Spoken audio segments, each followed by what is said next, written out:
Subscribe કરો everything in Gujarati ચેનલને latest update મેળવવા માટે બેલ આઇકન દબાવીને ઓલ નોટિફિકેશન ઓન કરવાનું ભૂલતા નહીં. એજ્યુકેશન તેમજ સ્કોલરશિપ અંગે આપની કોઈ પણ ક્વેરી હોય તેને સરળતાથી અને ઝડપથી ઉકેલવા માટે એવરીથિંગ ઇન ગુજરાતી ટેલિગ્રામ ચેનલને જરૂરથી જોઈન કરજો, જેની લિંક ડિસ્ક્રિપ્શનમાં આપવામાં આવી છે. વિવિધ સરકારી સહાયનો લાભ લેવા માટે તેમજ જ્યારે સ્કોલરશિપનું ફોર્મ ભરવામાં આવશે તો સ્કોલરશિપ ફોર્મ ફિલ કરતી વખતે આધાર કાર્ડ રેશન કાર્ડ સાથે લિંક હોવું જરૂરી છે. તેમજ આધાર KYC પણ એક્ટિવ હોવી જરૂરી છે.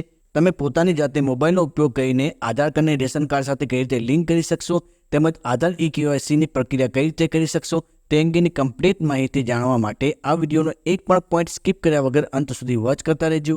જેના માટે સૌ પ્રથમ ગૂગલ પ્લે સ્ટોર ઓપન કરવાનું છે અને જ્યાં તમારે એક એપ્લિકેશન સર્ચ કરવાની છે, જે એપ્લિકેશનનું નામ છે માય રેશન ગુજરાત.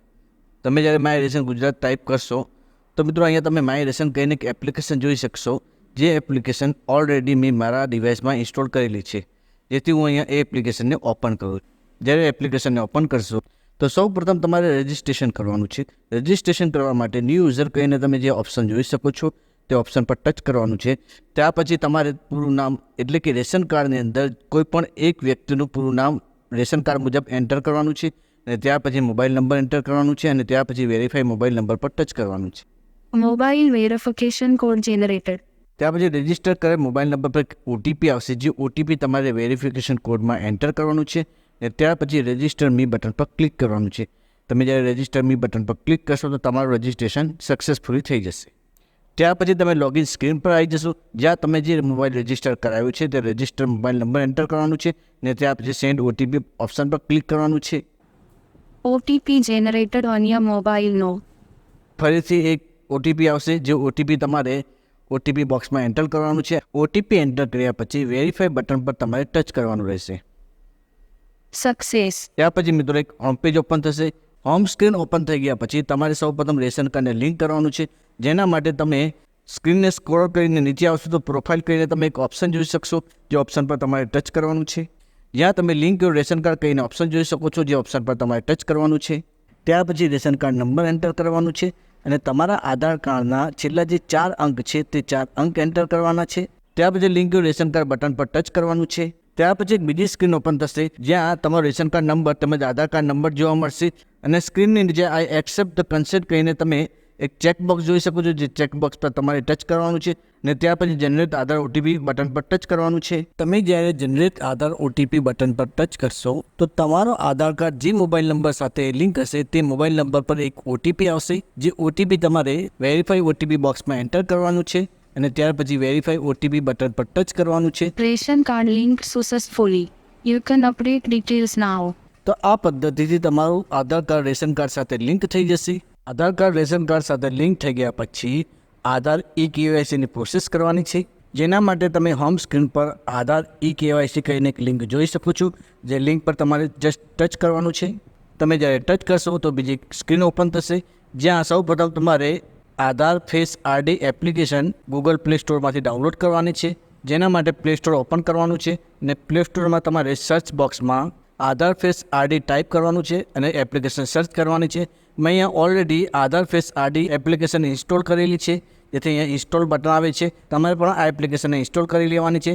આ એપ્લિકેશન ઇન્સ્ટોલ થઈ ગયા પછી તમને અહીંયા ઓપનનું બટન જોવા મળશે નહીં, કારણ કે આ એપ્લિકેશન ત્યારે જ ઓપન થશે કે જ્યારે તમે KYC પ્રોસેસ કરશો. ત્યાર પછી તમારે પેજને સ્ક્રોલ કરીને નીચે આવવાનું છે અને I have read the instruction કહીને જે બાજુમાં ચેકબોક્સ આપેલું છે તે ચેકબોક્સ પર ટચ કરવાનું છે અને ત્યાર પછી ગેટ કાર્ડ ડિટેલ્સ પર ટચ કરવાનું છે. ત્યાર પછી એક બીજી સ્ક્રીન ઓપન થશે, જે સ્ક્રીનમાં તમારો રાશન કાર્ડ નંબર આપેલો હશે. આ ઉપરાંત તમે બ્લેક બોક્સમાં જે કોડ જોઈ શકો છો તે કોડ તમારે કોડ દાખલ કરો બોક્સમાં એન્ટર કરવાનું છે અને ત્યાર પછી ગેટ કાર્ડ મેમ્બર કહીને જે બટન છે તે બટન પર તમારે ટચ કરવાનું છે. ત્યાર પછીની સ્ક્રીનમાં રેશન કાર્ડના અંદર જેટલા પણ સભ્યો છે તે તમામ સભ્યોના નામો આવી જશે અને તે તમામ સભ્યો પૈકી કયા કયા સભ્યોને KYC થઈ ગઈ છે તે અંગે તમને માહિતી જોવા મળશે. મેમ્બરને સિલેક્ટ કરવા માટે તમે સિલેક્ટ મેમ્બર ફોર આધાર KYC કહીને એક લિંક જોઈ શકો છો, જે લિંકમાં ખૂણા પર એક બટન આપવામાં આવ્યું છે, જે બટન પર તમારે ટચ કરવાનું છે. ત્યાર પછી જે સભ્યને આધાર KYC કરવાની છે તે સભ્યને સિલેક્ટ કરવાનો છે. સભ્યને સિલેક્ટ કર્યા પછી do Aadhaar e-KYC this member કહીને જે બટન આપેલું છે તે બટન પર તમારે ટચ કરવાનું છે. ત્યાર પછી એક બીજી સ્ક્રીન ઓપન થશે. જે સ્ક્રીનની અંદર તમે જે પણ સભ્યનું નામ સિલેક્ટ કરેલું છે તે સભ્યનું નામ જોવા મળશે અને સ્ક્રીનના નીચે આઈ એક્સેપ્ટ ધ કન્સેન્ટ કહીને જે ચેકબોક્સ છે તે ચેકબોક્સ પર તમારે ટચ કરવાનું છે અને ત્યાર પછી જનરેટ ઓટીપી સ્ટેપ નંબર 3 પર તમારે ટચ કરવાનું છે. ત્યાર પછી તમારું આધાર કાર્ડ જે મોબાઈલ નંબર સાથે લિંક હશે તે નંબર પર એક ઓટીપી આવશે. જે ઓટીપી તમારે આધાર ઓટીપી બોક્સમાં એન્ટર કરવાનું છે અને ત્યાર પછી વેરીફાઈ ઓટીપી સ્ટેપ નંબર 4 પર ટચ કરવાનું છે. તમે જ્યારે વેરીફાઈ ઓટીપી ઓપ્શન પર ટચ કરશો OTP verified. એ ઓટીપી વેરીફાઈડ કરીને મેસેજ આવશે અને ત્યાર પછી એક ફેસ ઓથેન્ટિફિકેશન અંગે કેટલીક એડવાઇઝરી આપવામાં આવી છે. જેમાં પ્રથમ સૂચનામાં દર્શાવવામાં આવ્યું છે કે જ્યારે તમે e-KYC અંગે પ્રોસેસ કરશો તો એક સર્કલ ઓપન થશે. જે સર્કલમાં તમારો ચહેરો આવવો જોઈએ. બીજી સૂચના આપવામાં આવી છે કે તમારી પાછળ કોઈ બેક લાઇટ ના હોય તેમજ તમારા ચહેરા પર લાઇટ આવતી હોવી જોઈએ. ત્યાર પછી ત્રીજી સૂચના આપવામાં આવી છે કે તમે કેપ અથવા ચશ્મો પહેરેલો હોય તો તે ઉતારી લેવાનો છે. અને ત્યાર પછી ચોથી સૂચનામાં દર્શાવવામાં આવ્યું છે કે જ્યારે તમારો ફેસ સર્કલમાં આવી જાય ત્યાર પછી ગ્રીન લાઇન આવી જશે અને ગ્રીન લાઇન આવી ગયા પછી બંને આંખો ખોલબંધ કરવાની છે. તો આ પ્રોસેસનો ઉપયોગ કરીને તમારો ફેસ વેરીફાઈ થશે. ફેસ વેરીફાઈ કરવા માટે આઈ એમ અવેર ઓફ ધીસ એડવાઇઝરી કહીને જે ચેકબોક્સ છે તે ચેકબોક્સ પર આપણે ટચ કરીશું અને ત્યાર પછી પ્રોસેસ બટન પર ટચ કરીશું. ત્યાર પછી તમારા આધાર કાર્ડ સાથે જે મોબાઈલ નંબર રજિસ્ટર હશે તે મોબાઈલ નંબર પર ઓટીપી આવશે. જે ઓટીપી તમારે આધાર ઓટીપી બોક્સમાં એન્ટર કરવાનું છે અને ત્યાર પછી વેરીફાઈ ઓટીપી સ્ટેપ નંબર 4 પર ટચ કરવાનું છે.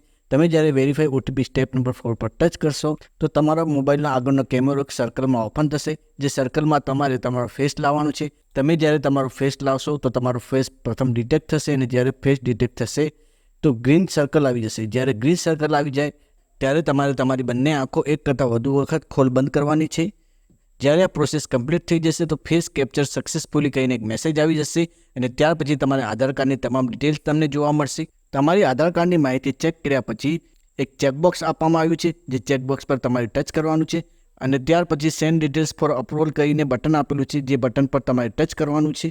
ત્યાર પછી લાસ્ટમાં request send to concern supply office four approval કહીને મેસેજ જોવા મળશે. એટલે કે તમારી આધાર e-KYC અંગેની રિક્વેસ્ટ મોકલવામાં આવી છે અને જે પ્રોસેસ થોડા દિવસોમાં પૂર્ણ કરવામાં આવશે.